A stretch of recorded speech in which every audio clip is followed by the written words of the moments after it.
Hey everybody, welcome back to my channel. I'm here to do a really quick, currently reading and surgery update. It's been a month. It was a month on Friday. Yeah, it's been fun. So, currently reading it because I'll do the books first. If you want to hear the surgery update, it'll be after the books. So, I just finished Women of Good Fortune by Sophie Wan. I gave it 4 stars. I loved it. It's about 3 friends. One of them is getting married, arranged marriage, sort of. And it all takes place in Shanghai. So they want to get married, but I don't want to say they want to get married. She doesn't want to get married because she's doing it out of guilt to help pay for her family. Her father's not well. The house is falling down. Her brother refuses to work, and everything falls on her shoulders. That's Lulu. Then there's Jane, who's married, arranged marriage, sort of. And she's not happy with her life because her husband won't give her access to the money because all she wants to do is buy designer clothes and bags and stuff like that, and she's kind of pissed off to be a housewife. And then there's Rena, who is busting her butt at her job for a promotion, working extra hours, and they give the promotion to somebody 3 years younger than her because she might get pregnant in her lifetime. So they devise a plan to do this heist at Lulu's wedding, to steal all the red envelopes with money in it, and go not their own ways, but Lulu to get out of the country, Rena to freeze her eggs in San Francisco because in China it's illegal, and because she wants to eventually have kids, but she wanted to work her way up in the company. And Jane to get a plastic surgery done because everybody tells her she's ugly. So that's the premise of the story. I gave it a 4. Some of the character, I hated Jane. I purely hated her. As her and her husband's story kind of got going, I'm like, okay, well, maybe I'm going to root for her. And then she changes again, like goes back to her ranty ways, and I just couldn't abide by her. Lulu, I thought, needed to stick up for herself a lot more. And Rena, she was just trying to work in a man's world, and it just wasn't working. It was a quick read. The writing was really good. So other than that, I loved it. Loved it. And it's told in 3 perspectives, all the girls. So I'm also reading, it's on my phone, but it is, what is the name of it? It is by Jill Shalvis, and it's Flashpoint. It's a Blaze novel. I don't know the number of the Blaze novel. But it is about a girl who has inherited her grandmother's house. She's never met her grandmother because her mother is I want to say she lives a gypsy lifestyle. She moves from place to place to place because she never wants to settle down with her mother, a man. She goes from man to man to man. After her husband died, the girl's father. So she inherits her grandmother's house and has to clean it out to sell it. She also gets a job as a temporary EMT with this firehouse and meets Zach, who they call Officer Hottie. Sparks fly, and then it's a Blaze novel. That's about as far as I'm going to go. I'm reading Karen Marie Moning's Shadow Fever, book 5 in the Fever series. You can see it. Her sister goes missing in Ireland and dies. And there's all these paranormal things happening. So she's just trying to work her way through things. I won't get into it much because it is a book 5. I'm reading The Jury by Fern Michaels. This is book 4, or is it 5 as well? In the Sisterhood series. But this is about a bunch of females who make this band of vigilantes to do justice on people that have done them wrong.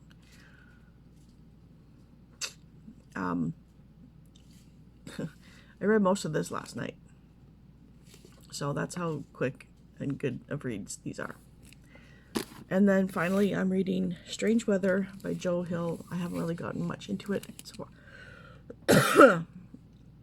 Sorry, this is left over from surgery. And my daughter decided to give me a partial cold, I think. So it's 4 short stories. The one I'm reading is called Snapshot, and there's illustrations in this. And this is about a man who goes around taking Polaroid pictures of people. And the boy is 13 in it, and his former housekeeper, the former housekeeper that used to kind of take care of him as well, shows up at his house. No shoes on, dirty clothes. She's in the, I want to say, 1st or 2nd stages of Alzheimer's. And so he brings her back home. And she says, don't let the Polaroid man take your picture. So he goes, well, she talks to his husband, and his husband gives him a tip. Her husband gives him a tip, and asks if he needs him to babysit her while he does errands. And so he agrees and goes home. So then he goes to the store, and because he doesn't feel right about taking the tip money, so he goes to the store to get this slushie and meets up with the Polaroid man. And all hell breaks loose at the store. And the store owner's son, his picture gets taken. But when they look at the Polaroid later, it's actually of the boy. What was his name?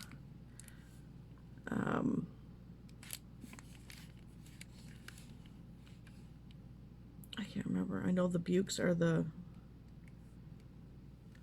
Did they even say his name? I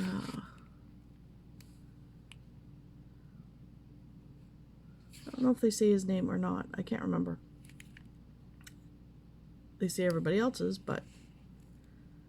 Or I'm just having a brain fart. But anyways, so that's pretty much as far as I've gotten. Yeah. And also, the store owner's son, whose picture was actually taken, he forgets that he knows the kid. And he's been going to school with him for years. So yeah, there is a couple of things in here, but it takes place in 1988, so keep that in mind. So that's what I'm currently reading. So surgery update. If you are leaving now, I will see you again soon. If you want to hear the update, please stay tuned. Speaking is a thing. So the surgery went okay, I guess. It did go 8 hours long. I had the one complication that they were worried about did not happen. The tumor did not attach to my bladder, so thank God for that. But it had wrapped around itself. And it was a full-term baby. It was size, it was 5.6 pounds, I think. I still have my pre-op or post-op to go to. So it took 8 hours. Everything didn't go that great. They got everything out, no problems, all done. However, I lost too much blood during surgery. I lost 1.5 liters of blood. My blood pressure skyrocketed. My sugars skyrocketed. And my pulse skyrocketed. And they could not get any of it down or my blood up. I sat in recovery on a stretcher for 8 hours. I still have a numb spot on my butt where I was sitting. Like, it's bad. Like, my recovery nurse was great. They wanted to put, not them. the hospital wanted to put me on the mat ward because I had had a gynecological procedure done. My recovery nurse refused to allow them that because she said I was too sick and I would not get the care on mat ward that I needed. She wanted me in ICU. ICU said I wasn't sick enough because I wasn't in ketoacidosis, which meant my kidneys were not shutting down. So I was not sick enough to go to ICU. My recovery nurse said, yes, she is. We can't get all these levels leveled out. So they fought and fought and fought. And so they kept me on the surgical ward. And I ended up getting the care that I needed around the clock. So that was fine. It took 2 days to get my pulse to come down. It took 2 days I ended up having 2 blood transfusions. One was the day after my surgery, and it went from I guess you're supposed to be in the 120s. My hemoglobin was in the 70s. That's how much blood I lost. So it was 77. And keep in mind, I was also on 2 shots a day of heparin, which is the anti-blood clotting. So after my first transfusion, I dropped down to 70. They wanted to see if it would come up the next day. It didn't. So I got the second one. It brought it up to 80. So I'm not allowed to drive for 6 weeks because, well, surgery, I wasn't supposed to drive anyways. And the too low hemoglobin. So there's that. My sugars started leveling out a week ago. It took 3 weeks for my sugar levels to come down. I've been on, my doctor had started me on 10 units of insulin a day just until after the surgery to keep things level. They bumped me up to 22 units, and the first day in recovery and the day after, I was getting constant insulin shots, and nothing was bringing them down. So that tells you how sick I was. And then my pulse finally came down after the second day, and trying to sleep with a racing heartbeat is not fun. So yeah, I'm still on 22 units of insulin a day. Plus, I don't know, but I think this is short acting. Sitagliptin. And, oh, sorry, I thought somebody was here. I'm also back on Ozempic. So since surgery, well, right after surgery, I lost the 5.6 pounds. They pumped me up so much with fluids that I couldn't even open my eyes. My husband took a shot of me that night, and I looked like a corpse. I had white, my whole face was white. Because I was in recovery so long, they don't allow family members to be in recovery. Once you're in your room, they allow it. They allowed my husband and my son to come in to recovery at 9 at night. Hospital visiting hours were 8:30 to 8:30. At 9 at night, they allowed them to come in. And then they finally transferred me to my room at 11 o'clock at night. So my surgery started at 8 in the morning. I was in recovery at 4 o'clock. I got into my room at 11 at night. No, there was Mimi. So it was a very long day, very painful day.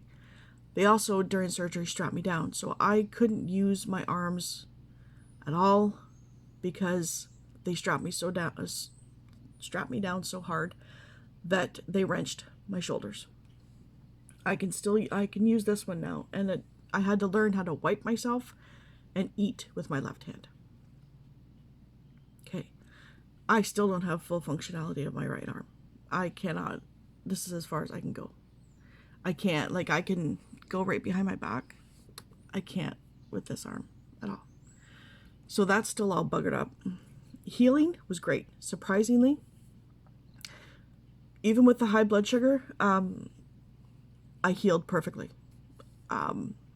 No problems with wounds opening up or anything else. So, yeah, it's been eventful. It's been long. It's been painful. Not surgery-wise. It's everything else that was painful. the arms hurt so much that even in recovery, I had to get somebody to give me water and juice or ginger ale. I had ginger ale because I couldn't move my arms until the next day, and I could only move them like T-Rex. That's all I could do. So it's been fun. That's the worst surgery I've ever had, complication-wise. Because like I said, the actual surgery part, the incisions and that, fine. They ended up going in, like we discussed, they went in laparoscopically, saw what was going on, cut everything out, and then they opened up my C-section scars and pulled everything through there. So that was what the plan was, and that was great. My incision actually is smaller than my C-section scars. So that's all great. It was just all the other stuff that steamrolled, and yeah, so I have no energy right now. I'm slowly getting back into sewing, but I can only do it for a little time during the day because I get so tired. So guaranteed at post-op, they'll do the testing and see if it's been up again, and hopefully it has. I don't feel nearly as tired as I did when I was getting the transfusions, because when I was getting them, I was actually dozing off, and each transfusion took 3 hours. So yeah, but it's been a rough couple of weeks. So I am also down another, I think, 1.5 pounds. So things are starting to calm down and get back to normal, I guess. So I think that was it. Oh, my blood pressure came down, I think, when my pulse came down. So it was day 2 after the surgery. So the first night was pretty rough. The second night, and then everything's came down. So yeah, the lingering things now are the tiredness, the shoulder, and the numb area on my back, my buttocks. It's like being in the car accident all over again. Because I couldn't change positions at all. So I sat on a stretcher for 8 hours, and you can feel the bar. I can still feel the bar. So, yeah. And you can't touch my back at all. It is very sensitive, just like I had my car accident again. So, my throat, it was doing okay. It's just, my daughter came home with a cold the other day, and yeah, so this is just kind of hitting me again. And then I've been stressed out because of her. I'm not going to get into it. It's been rough. So that has not helped either in delaying. And I noticed the one day, I think 2 or 3 days ago, where the stress kind of really hit the fan, my sugars were up again. So I definitely know that I need to stay stress-free, and she's not understanding that. So yeah. That's all I'm going to say about that. Because I don't know if she still watches these or not, so I'm not going to put a whole bunch of stuff out there. Anyways, that has been my surgery update. I'm currently reading. Like, I just finished the Women of Good Fortune today, this morning. So now I'm going to go have my lunch while this uploads. And I will hopefully start coming back again. It's been kind of hectic around here, as usual. But a lot of the stress has been her. So, yeah, I think I'm rambling now, so I will get going, and I will talk to you soon. Bye.